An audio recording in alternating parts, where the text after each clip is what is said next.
Este espacio es presentado por Claro Empresas Soluciones Corporativas. Empresarios de acá se realiza en el Hotel NH Montevideo Columbia. En el programa de hoy vamos a conversar sobre Power Skills. ¿Por qué son tan importantes en el contexto de los empresarios? Es una pregunta que va a responder Santiago Illa, que es director de Inspira Pro. En el espacio Boletín Laboral vamos a hacer una puesta a punto de las pautas salariales del gobierno y el análisis estará a cargo del doctor Ignacio López Viala, especialista en Derecho Laboral. ¿Qué tan preparados están los empresarios para dirigir empresas modernas con foco en productividad, innovación y expansión? ¿Cuál es el aporte del agro al crecimiento del país y cómo viene su desempeño? El análisis estará a cargo de Darío Andrioli, que es director de Carley Andrioli. Bienvenidos, ¿qué tal? ¿Cómo están? Iniciamos esta nueva edición de Empresarios de Acá. Siempre es un gusto recibirlos tanto por la pantalla de NSTV, también nos pueden ver en nuestro canal en YouTube. Hoy es el programa estreno, pero después pueden repasar todos los contenidos. Es una nueva edición y una nueva entrega para poner los temas que importan en la voz de los empresarios, es el eslogan, pero muchos temas que hacen a la coyuntura de las empresas, ¿no? Y hoy les propongo hablar, como anunciábamos al comienzo del programa, de lo que hace a las habilidades de liderazgo, el soft skills. ¿Por qué hoy por hoy estos temas que forman parte de repente del lifestyle, ¿no?, de los empresarios ejecutivos, forma parte activamente de las agendas? Así que para eso no tuve mejor idea que llamar a Santiago Illa, que es director de Inspira Pro. Un gusto recibirte, Santiago. Tatiana, muchas gracias. Bueno, allí hice una breve introducción y no sé si está bien, pero hablamos hoy más que antes de lo que es Power Skills, habilidades blandas, en el contexto de los líderes, los empresarios. ¿Cómo tú observas allí este tema? Mirá, Tatiana, yo creo que lo que importa primero es entender el contexto del sector empresarial, local e internacional.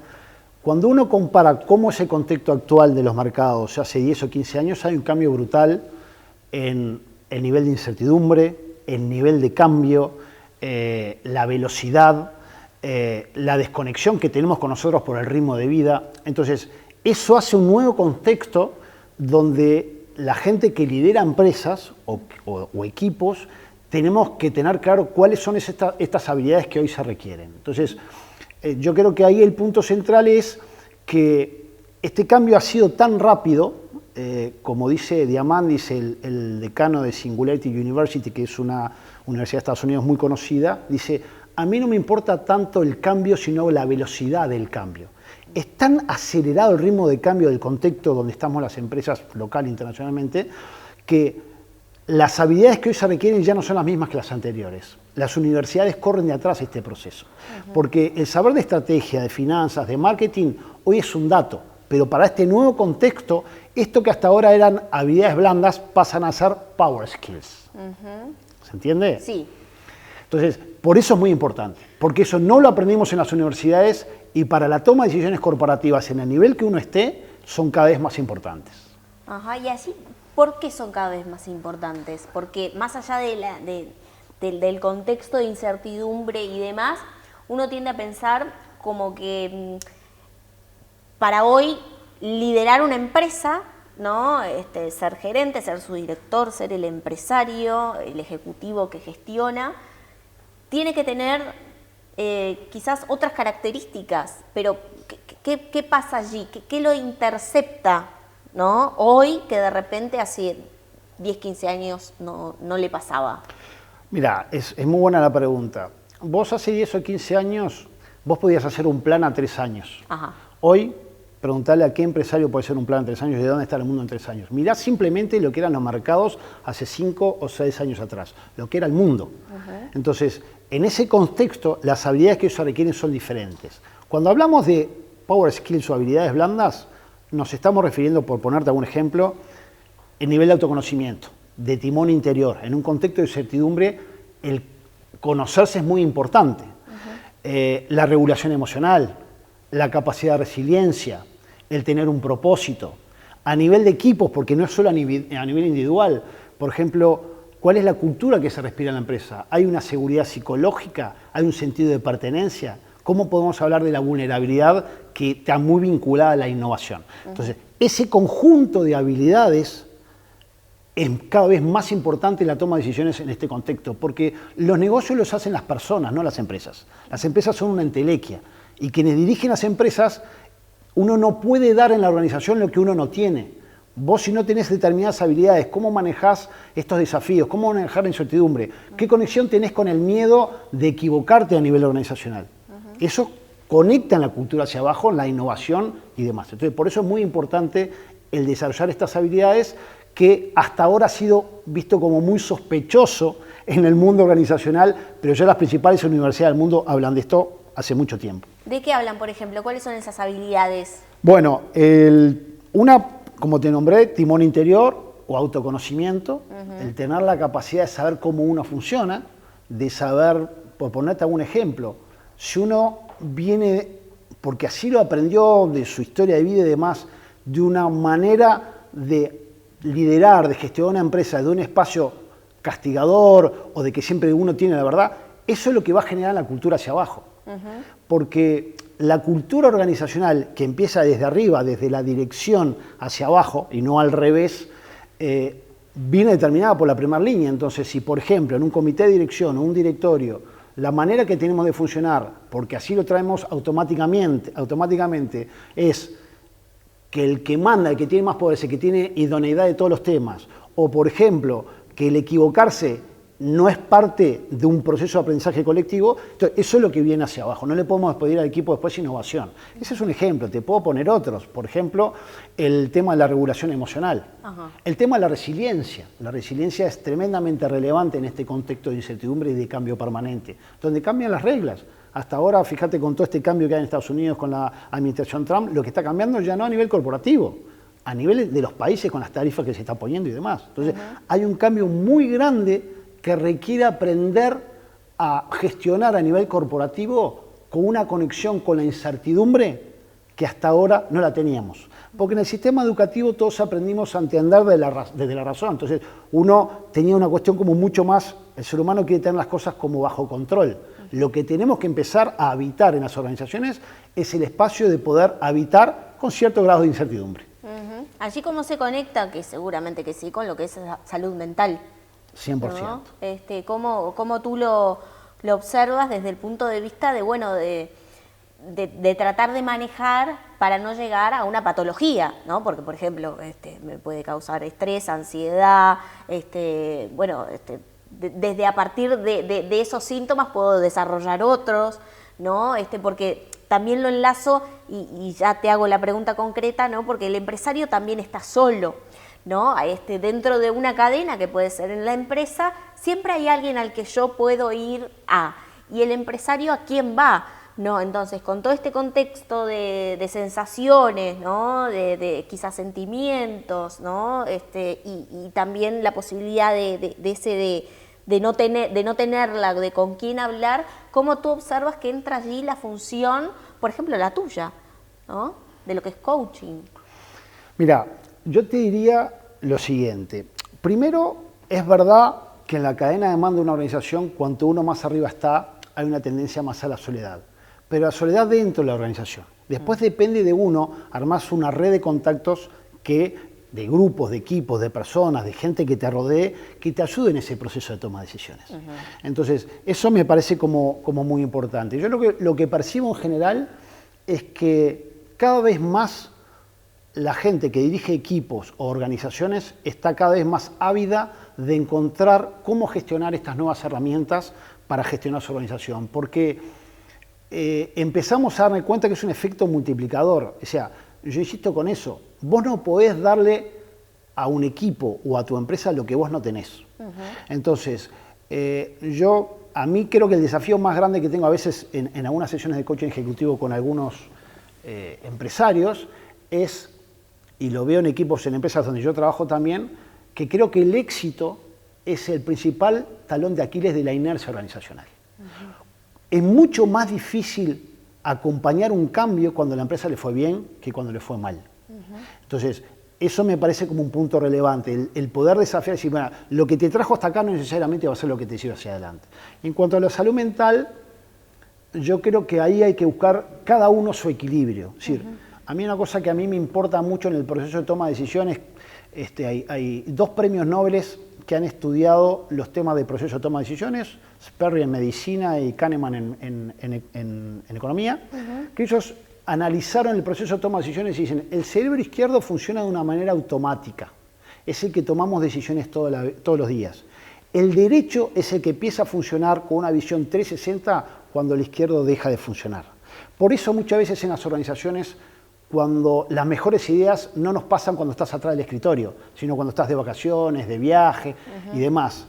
A veces hay que parar para tener esa mirada sistémica. Entonces, es muy importante en estos procesos, en la organización, salir de la energía de la ejecución y uno mismo como empresario o como equipo o como líder, darle a tu equipo o a vos mismo espacios para pensar fuera, tomar distancia. Eso es muy importante.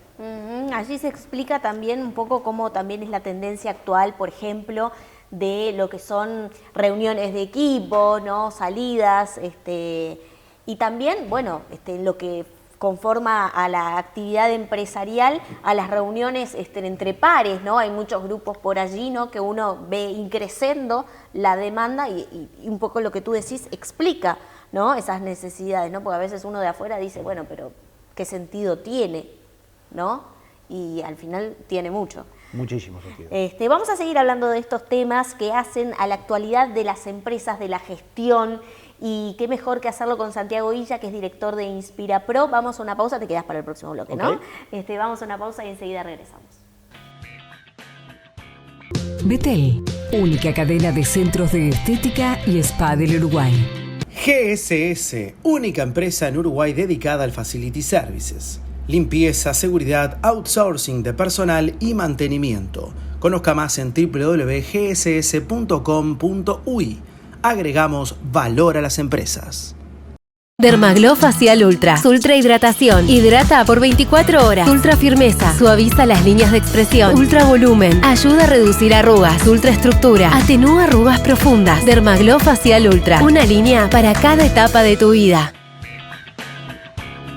Entendemos profundamente las necesidades de nuestros clientes. Incorporamos talento donde las organizaciones lo requieren, comprometiéndonos con el personal que ofrecemos. Hacemos compatible la flexibilidad y adaptabilidad de inversión en capital humano con la calidad del servicio recibido. Compass Uruguay, la solución del outsourcing. Hace unos días, en las sierras de Minas, nació un nuevo movimiento social. Yo prefiero agua. Cientos de personas se reunieron en un día cargado de música y buenas historias para impulsar un mensaje claro: elegir agua es elegir bienestar. Salus se sumó al compromiso y transformó sus etiquetas. Ahora, sus botellas llevan la palabra agua en lugar de la marca, como un recordatorio para que todos incorporemos el hábito de hidratarnos mejor cada día. Yo prefiero agua. Sumate vos también al cambio. Elegí agua. Elegí sentirte bien. Presenta este espacio Compass Uruguay, soluciones para outsourcing de personal.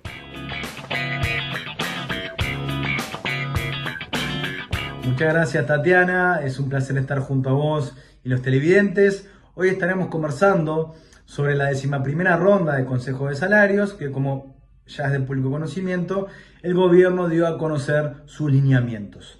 La convocatoria abarca a 185 mesas de negociación, lo que comprende aproximadamente a 745.000 trabajadores. Los consejos de salarios son comisiones tripartitas integradas por 7 miembros, 3 delegados del Poder Ejecutivo, 2 delegados de los trabajadores y otros 2 delegados del sector empresarial. Los cometidos básicos son establecer salarios mínimos, categorías laborales y aumentos porcentuales de las retribuciones. Además, si existiera acuerdo entre trabajadores y empleadores, también pueden incluirse condiciones de trabajo. Es común ver cláusulas referidas a, por ejemplo, incentivos, beneficios, compensaciones, regulación del tiempo de trabajo, de los descansos, también algunas cláusulas sobre mecanismos de prevención y solución de conflictos que no están incluidas en los lineamientos del gobierno. Como ya es de público conocimiento también, estas pautas prevén un esquema de aumentos salariales nominales semestrales con correctivos anuales y una estructura de 3 franjas salariales con ajustes diferenciales según los ingresos de los trabajadores, tal como se evidencia allí en la gráfica. La idea es que los convenios sean con una vigencia a 2 años. Las pautas procuran ser meramente guías orientadoras, recomendaciones, y aunque condicionan la negociación, no deberían ser tomadas como un piso mínimo. Esto es, nada impide a que las partes puedan acordar por encima o por debajo de las pautas. Es importante resaltar que la obligación de negociar a través de los consejos de salarios no implica obligación de acordar y por tanto nada obsta a que las partes acuerden incluso por debajo de las pautas o lineamientos esgrimidos por el gobierno. Asimismo, las pautas proponen también abordar otras cláusulas denominadas no salariales, por ejemplo, cláusulas sobre igualdad y no discriminación, licencias especiales, salud mental, formación profesional, seguridad y salud en el trabajo, turismo social y mecanismos también de prevención y solución de conflictos, entre otras. Es importante resaltar que el gobierno no incluyó en estas pautas el tema de la reducción de la semana laboral. En general, las partes han tomado con mucha cautela estos lineamientos. Por un lado, las organizaciones sindicales han dicho que no van a aceptar que haya pérdida salarial en ninguna de las franjas, en particular en la primera y segunda, que es donde se concentra la mayor cantidad de trabajadores. Por su parte, las cámaras empresariales han manifestado su preocupación. Sostienen que los aumentos salariales para la primera franja, fundamentalmente, son elevados y esto puede estar afectando a pequeñas y medianas empresas. Asimismo, han expresado que esas cláusulas no salariales que el gobierno propone abordar, en realidad, en un trasfondo también tienen un contenido económico y en última instancia lo que se estaría haciendo es elevar también de esa manera los costos asociados. Muchísimas gracias y nos encontramos el mes que viene. Segundo bloque de empresarios de acá. Estamos en diálogo con Santiago Illa, que es director de Inspira Pro, hablando de las Power Skills, habilidades blandas, habilidades de liderazgo que se necesitan para el mundo de hoy. Allí preguntarte, ¿no? Porque veníamos anticipándolo y hoy el coaching es una herramienta que está como más publicitada que antes, ¿no? ¿Eso cómo impacta en el rol del coach, ¿no? Porque a la hora de salir, por ejemplo, a prospectar clientes o a explicar lo que uno hace también, ¿no? Porque, digo, no sé si está muy sobrevalorado. ¿Cómo lo ves tú allí? Mira, yo lo miro, creo que en esto es como en cualquier profesión. Yo creo que está muy, por decirlo así, está muy manoseado el nombre del coach. Yo creo que lo que importa en esto es desde qué lugar uno hace lo que hace. Ajá. Uno puede ser un contador y gerenciar una empresa o lavar dinero. Uno puede ser un médico y sanar gente o ser un médico torturador. Uh-huh. En esto es lo mismo. Es decir, en el coaching hay gente que está formada y hay gente porque no tiene la rigurosidad en la formación que te da un título universitario, y hay gente que no, y con un pequeño título sale. Pero acá el punto es cuán profesional y desde qué lugar uno hace lo que hace. En mi caso, yo lo que he aprendido en esta vida es que el tiempo se nos va como agua entre las manos. Y lo más valioso que tenemos es el tiempo de vida. Uh-huh. Y a mí me gusta poner toda la experiencia, como vos sabés, yo trabajé muchos años en Grupo Disco, fui gerente de compras, tenía un equipo que compramos más de 50 compradores y asistentes, que compramos cientos de millones de dólares, pues una empresa grande acá. Tuve mucha experiencia corporativa, estuve en Francia en la casa matriz de Casino, y al mismo tiempo sentía que tenía unas habilidades que yo quería desarrollar en cuanto a la formación de gente. Ahora estoy en otra etapa, entrenando directores de empresas con un family office.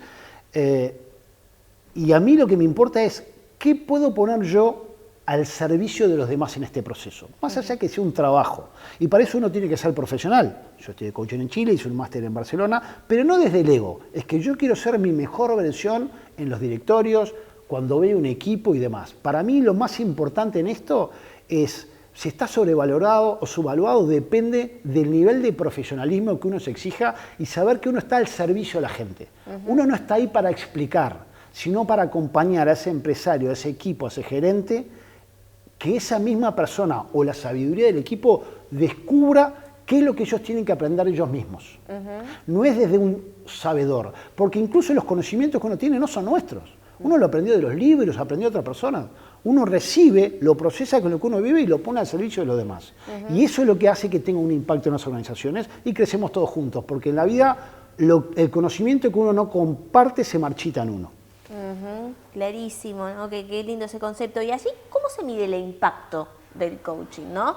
Porque muchas veces, digo, a ver, más allá de que sea algo también como un proceso personal, ¿no? Que está bueno que lo reconozca la propia persona, por supuesto, ¿no? De decir, esto me hizo bien, me ayudó.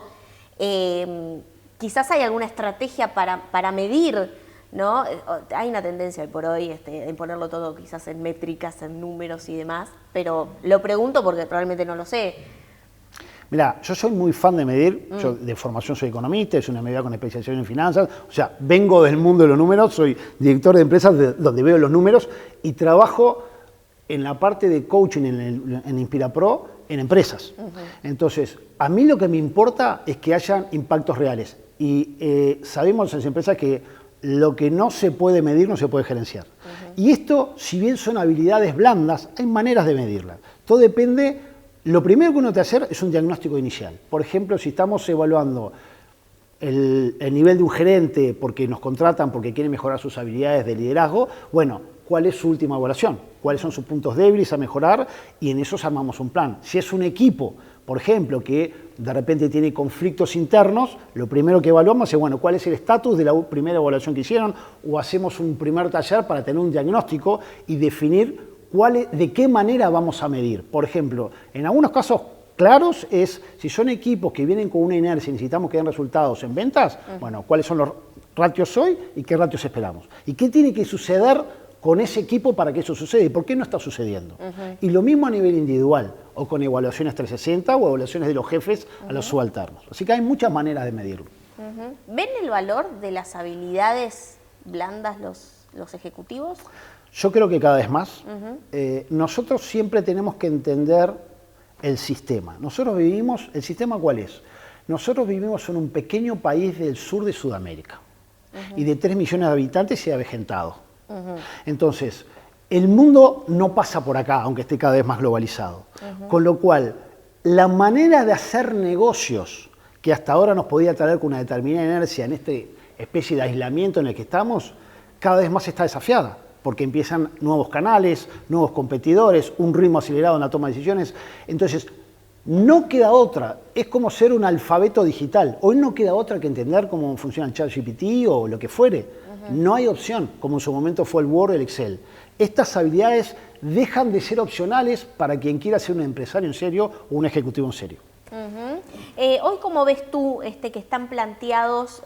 Obviamente la generalización no es buena, pero dentro de lo que es el entretejido empresarial, obviamente que las generaciones se van renovando, pero allí, ¿cómo ves vos el entramado, ¿no? Entre ese paso de quizás el fundador a quien pasa a dirigir y a heredar ese cargo, o a la toma de decisión de decir vamos a poner un director independiente? ¿Cómo ves esos procesos, ¿no?, de cambio que van acompañando el crecimiento de las empresas, pero que también tiene una estructura dentro que se va cambiando, ¿no?, por así decirlo?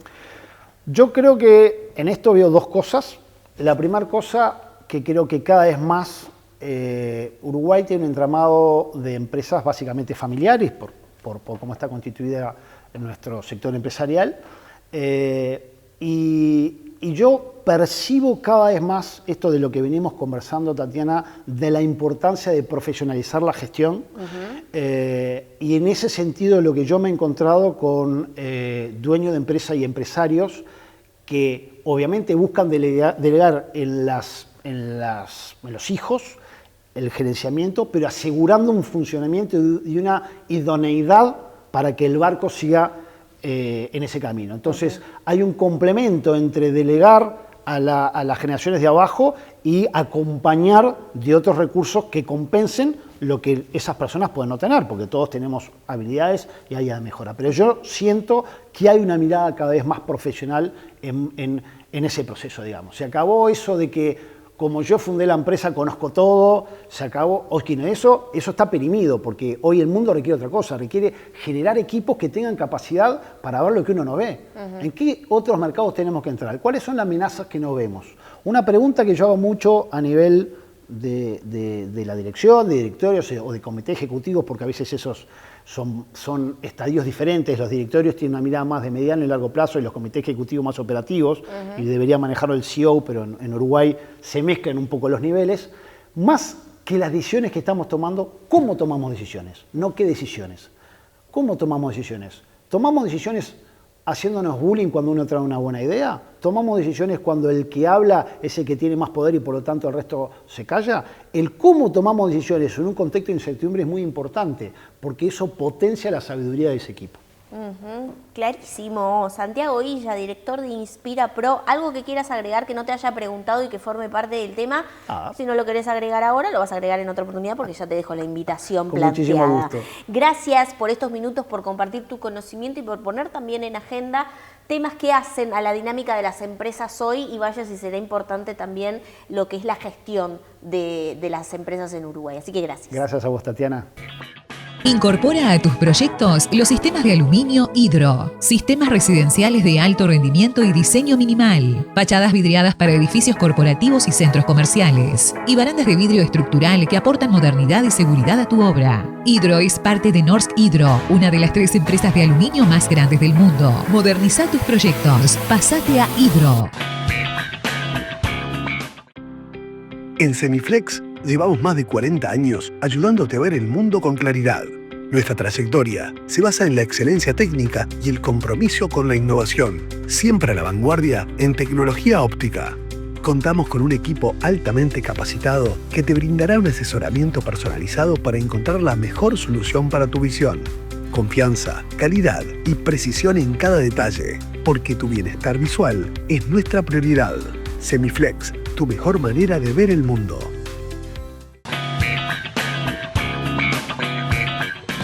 Este invierno, dale una vuelta al frío.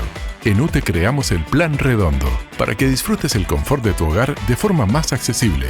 Porque comprando aires acondicionados clase A, termotanques de 40 litros o más clase A, lavasecarropas o secarropas, lavavajillas, hornos de empotrar, anafes y cocinas totalmente eléctricas, UTE te devuelve 2.500 pesos en tu próxima factura.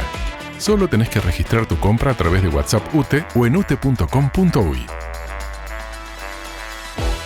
Y comprando un termotanque con bomba de calor o cargador de vehículos eléctricos, UTE te devuelve 5.000 pesos en tu próxima factura. Solo tenés que registrar tu compra a través de WhatsApp UTE o en ute.com.uy.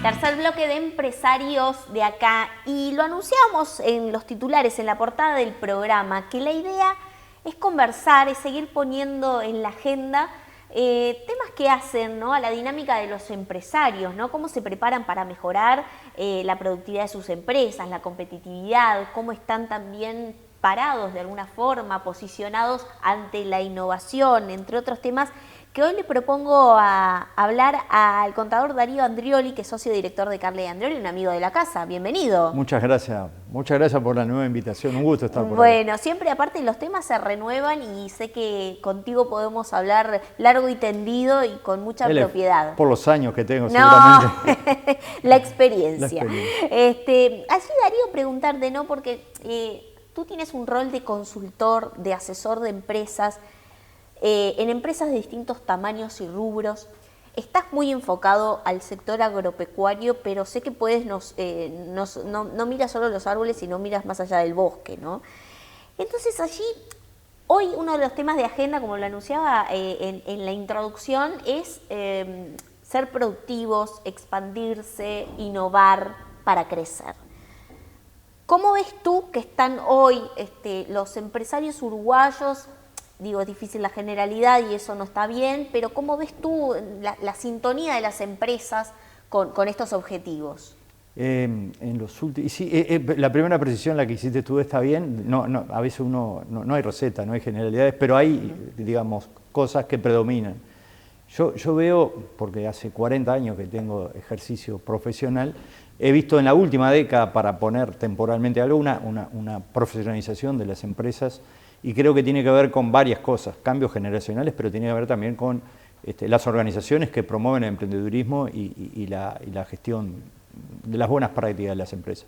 Hoy hay un elenco de numerosas instituciones, podemos mencionar Endeavor, AGDE, AGE, que realmente tienen programas y tienen mentorías que promueven eso. Y después también hay agencias, las diferentes agencias, ANDE, ANI, que han desarrollado las mejores prácticas. Entonces, a la hora de expandirse, a la hora de crecer, que las empresas tienen como una de las prioridades, lo veo mejor a los empresarios con una visión estratégica, donde tienen objetivos, han mejorado la gestión de talento, gestión de las personas en buenas prácticas. Y obviamente, no digo, con desafíos todavía, con oportunidades de mejora, como puede ser en ser más innovadores, en expandirse hacia fronteras afuera, que puede tener algunas dificultades, pero veo un empresariado más adaptado a los nuevos requerimientos, ¿no? ¿Cómo observas la discusión por la productividad, más allá del debate, cómo se podría incluir o no en una negociación colectiva, la productividad en sí? ¿Cómo ves esa discusión? Es interesante porque cuando se fijan las pautas surge este tema, pero la productividad, como soy contador y me gusta medir, es una medida económica, indicador de una medida de la eficiencia. Y en el numerador tenemos la producción de bienes y servicios, en el denominador tenemos el uso de los recursos. Ahí podemos hablar de horas de empleo. Entonces, el gran desafío es combinar no solo la productividad laboral, sino con la productividad que brinda la inversión en tecnología, lo que le llaman la productividad total de los factores. Entonces ahí la productividad laboral, cuando se fijan salarios, aumento de salario requiere de crecimiento. Y ahí están los empleados que quieren mayor poder adquisitivo y las empresas que en un contexto que las empresas de incertidumbre, de bajo crecimiento, es difícil comprometer incrementos de salarios reales, pero es la historia. Yo me acordaba de estos años, en mi primer trabajo había un concepto que era incentivo y tenía un componente de productividad, una industria textil que ya hoy no existe, que pagaba un complemento en función del número de toneladas producidas en cada mes. Era un concepto adicional o un componente variable de salario atado a la productividad. Y allí lo que observas tú dentro de lo que es la discusión de la productividad dentro de las empresas, bueno, se establece que tenemos una productividad muy baja en nuestro país, ¿no? Que obviamente esto también trae aparejado estar afectado en nuestra competitividad. Allí, ¿cómo entiendes que hoy las empresas están tratando de cambiar esta ecuación? ¿Entiendes que sí? ¿Entiendes que no? Sí. ¿Por qué? Sí, el mercado lo impone. En el sector del agro, que es uno de los que tú decías, trabajo como consultor, es bien claro, con los desafíos del clima del mercado, cierra o para ser sostenible requiere productividad. Y uno ve números que la incorporación de tecnología y la capacitación del personal también. A veces cuando hablamos de productividad hablamos no solo del factor salarial, sino la calidad del empleo y la formación. En el agro ha crecido, la agricultura a casi 2% por año en los últimos 20 años. Y eso ha sido incrementos de inversión y de aplicación de innovación. También en otras industrias y también en los servicios se mide la productividad porque se requiere, por lo menos para gestionar, para tomar en cuenta la competitividad está determinada por la cantidad de bienes que producimos respecto a los recursos usados. ¿Qué ves allí del sector agropecuario? ¿Qué observas tú del sector que pueda utilizarse para otro tipo de sectores que quizás están un poco más rezagados o otro tipo de empresas? Porque allí creo que se hacen, ¿no?, bien las cosas, no por nada, bueno, digo, tenemos características ya históricas de nuestro país, que es nuestra principal actividad, ¿no? Pero bueno, no nos quedamos con eso, creo que ha seguido creciendo, ¿no?, ese sector en nuestro país. No, ha seguido creciendo, digamos, aún con ciclos bajos de precio, como puede haber, o problemas climáticos, esa tendencia la ha marcado. Y uno ve, cuando va a las exposiciones de agro, ve las maquinarias y ahí empieza a dar cuenta de la incorporación de tecnología con alto valor, esas maquinarias, que es una inversión importante. Los nuevos empresarios del agro toman decisiones financieras interesantes de inversión, analizan en el largo plazo, que es importante analizarlo, y si cuentan con financiamiento o con incentivos tributarios, están dispuestos. Entonces el agro, creo que tanto la agricultura como la ganadería es un buen ejemplo de que la aplicación de conocimiento y científico y tecnología a la producción. Y eso promueve, obviamente, mejoras en la eficiencia, mayores ingresos puede ser, pero también menores costos, que hacen que los números puedan ser más llevaderos, aún en condiciones de ciclo bajo, como puede ser ahora con la agricultura. Vamos a hablar de un poco de cómo viene el panorama para el sector agropecuario, ¿no?, motor de nuestra economía, y que tú manejas muy buena información, ¿no? También desde el estudio se hace el IDIMA, ¿no?, el índice de inversión en maquinaria agrícola, que nos puede también dar algunos lineamientos, entre otros datos que sé que tú analizas muy bien. Vamos a seguir el diálogo en el próximo bloque con el contador Darío Andrioli, que es socio director de Carle Andrioli. Vamos a una pausa y enseguida regresamos. Diora Uniformes, moda empresarial. Visítenos en www.diora.com.uy. Sobre la Rambla de Malvin nace Capt View, un proyecto exclusivo de 5 residencias únicas, con doble orientación, espacios generosos y detalles de categoría, donde la arquitectura se integra con el paisaje. Un lugar para quienes buscan privacidad, excelencia y el privilegio de vivir frente al mar.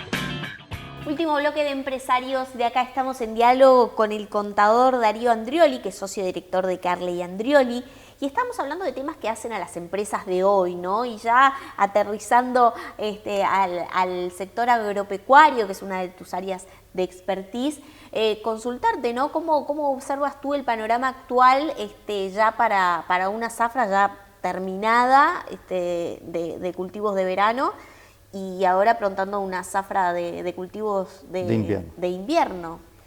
Bien, el agro tuvo en el año 2023 un golpe importante, la agricultura concretamente, que ahí cambia un poco la tendencia de inversión y de expansión de área con que venía. Esto duró todo el 23 y el primer semestre del 24. A partir de ahí, con ese cierre de zafra anterior, se produjo como un resurgir, a pesar de un ciclo de precios no altos, dependiendo del subsector. Pero ahí tiene que ver qué es lo que ha impulsado retomar la actividad agrícola. Ha impulsado sobre todo lo que decíamos, la productividad, la producción. O sea, el repunte de las inversiones que vimos en el final del 24, y en unos días vamos a ver los datos del primer semestre del 25, viene dado sobre todo por temas de producción, el repunte de la producción. La zafra esta, 2024-2025, ahora que cerró en junio, va a cerrar en niveles altos de áreas sembradas, de las máximas, y en la mayor producción de toneladas de cereales y oleaginosos. O sea que el agro, a pesar de que los precios no son buenos, está luchando Obviamente cuenta para eso, necesita incentivos tributarios y también necesita financiamiento. ¿Cómo viene allí la ecuación con el financiamiento, que es como uno de los temas claves, ¿no? Para obviamente los negocios, que más acá, más allá, todos quizás entienden que allí puede estar la complicación o no, no sé, lo pregunto. Sí, cualquier sector de actividad y de cualquier dimensión necesita hacer inversiones, que serán activos físicos o activos intangibles, y para eso necesita financiamiento. El agro ha contado con financiamiento, sobre todo las empresas más grandes del agro han contado con una oferta, aún en la situación de la sequía, contó con una oferta de financiamiento de la banca importante, que hizo que pudiera seguir funcionando y plantando y volviendo a invertir. Esto es para los productores grandes. A una tasa del 10% anual está creciendo el financiamiento del agro, que es para activos biológicos y también para maquinarias y equipos. Esto es, uno cuando considera esto, a veces puede dejar afuera a algunos productores más pequeños que no tienen las condiciones ni las garantías adecuadas. Y bueno, ahí hay algunas alternativas que creo deberían usarse más, como el SIGA, el sistema de garantía para empresas, que el agro es para todas las actividades, pero el agro debería usar más, que pagando una comisión, una tasa, accede a la garantía del 70% y eso favorece el otorgamiento de crédito. También el Ministerio de Ganadería, con ANDE, han generado planes de agricultura familiar, sobre todo para las inversiones de alto impacto. Por eso el agro debería estar atento a alternativas de financiamiento diferente a lo que es el tradicional crédito bancario. ¿Cómo observas tú la inversión de quien no forma parte del agro en el agro? ¿No? Porque, digo, quizás traigo al tema, pero no referido a esto, por ejemplo, en el caso de los fondos ganaderos, permitían a personas que no formaban parte del sector invertir en ello. Después, el cuento, cómo termina o cómo pasa, es otro, pero quiero traer al tema herramientas que permitan invertir en un sector aún no formando parte de él activamente, como por ejemplo si yo soy productor o dirijo una empresa agropecuaria. Eso, ¿cómo tú ves? ¿Eso existe? Sí, el agro, como otros sectores, requiere inversión, hay proyectos que requieren financiamiento y hay unidades económicas que tienen disponibilidad de financiamiento. Se puede hacer a través de intermediación bancaria, que el que tiene excedente de fondo lo coloca en el banco y el banco lo presta, o puede hacerlo uniendo las dos puntas, como pasó en esto, que salió mal, no fue, pero hay otros instrumentos como pueden ser obligaciones negociables, uno escucha cada tanto de Conaprole, de algunas otras empresas vinculadas al agro, que no eliminan la intermediación y son opciones de rendimiento para quien tiene un ahorro y una fuente importante de financiamiento para quien tiene que hacer inversiones de capital de trabajo o de beneficio. Pero observas lugar para que haya más de este tipo de instrumentos, para que las empresas salgan, digo, eso es uno de los requerimientos, ¿no? O de los reclamos, ¿no? De que empresas salgan más como a cotizar, ¿no? O abrirse a inversiones. Desde capital abierto de acciones listan muy pocas empresas. En Uruguay es un mercado de valores, pero en cuanto a obligaciones negociables, creo que hay oportunidad, por ejemplo, instrumentos donde el agro podría atraer a inversores del país o de afuera por canalizar esa vía. Y después también, obviamente los proyectos agropecuarios, como todo, tienen que tener en cuenta los incentivos tributarios que existen con la Ley de Promoción de Inversión y con COMAP, que mejoran la tasa de retorno, indudablemente. Allí, Darío, para ir finalizando, te quería consultar, ¿cómo observas tú, digamos, hay temas que de alguna forma se ponen en agenda y se trata de que a partir del análisis y de justamente ponerlos en agenda se les preste más atención, ¿no? Y básicamente estamos hablando que la cuenta cierra con decisiones políticas, ¿no? La necesidad de que Uruguay crezca más. ¿Cómo ves tú, no? Ya tenemos muchos diagnósticos circulando por allí, también los hacemos aquí semanalmente en el programa. ¿Cómo observas tú, de alguna forma, ¿no? Esa necesidad de crecer y lo que se hace o no se hace? Es necesario crecer para mejorar, para contratar, mejorar el empleo o mejorar los salarios o ambas cosas. Entonces partimos de la base de que es necesario crecer más. En los diagnósticos ahí todo indican de que la tasa de inversión nuestra es baja. La tasa de inversión en activos fijos. Pero también hoy toma más importancia la inversión en intangibles, como puede ser investigación, desarrollo. Entonces creo que para crecer, además las maquinarias que tenemos que incorporar y la tecnología de la información y todo lo que sabemos, creo que tendríamos que la inversión en cosas que no son bienes físicos, capacitación, en educación, en procesos, en innovación. Innovación creo que debería ser lo que cierra la necesidad de crecer. Innovación tiene muchas definiciones, pero una de esas es aplicar conocimientos existentes, que no necesariamente a producción de bienes o servicios, generando valor o generando resultado. Entonces me parece que la innovación es lo que estamos en general ANI ha hecho un aporte importante en los últimos creo que 15 años tiene ANI, pero nos está faltando innovar más. ¿Innovar en qué? En comercialización, innovar en procesos y capaz que no tanto en productos, pero sí en procesos. Tenemos que innovar para lograr la productividad que la tendencia de crecimiento de 2,5 no da para tanto para generar más empleo y mejores retribuciones con los temas que se discuten, ¿no?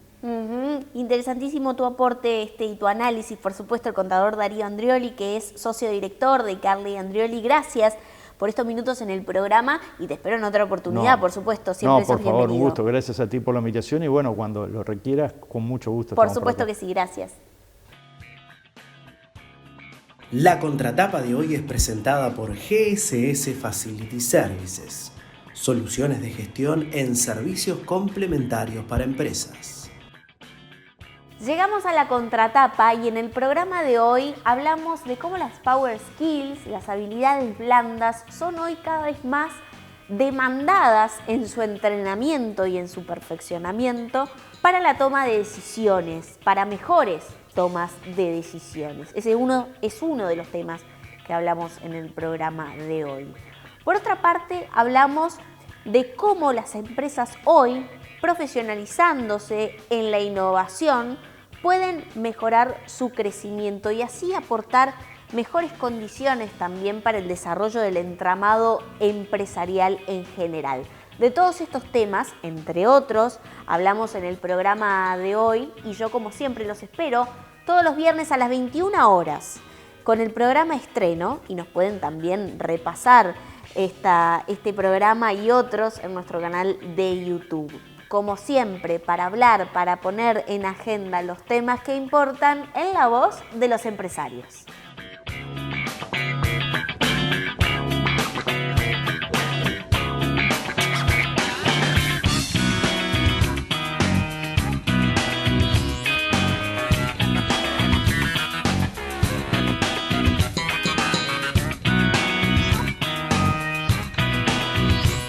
Este espacio fue presentado por Claro Empresas Soluciones Corporativas.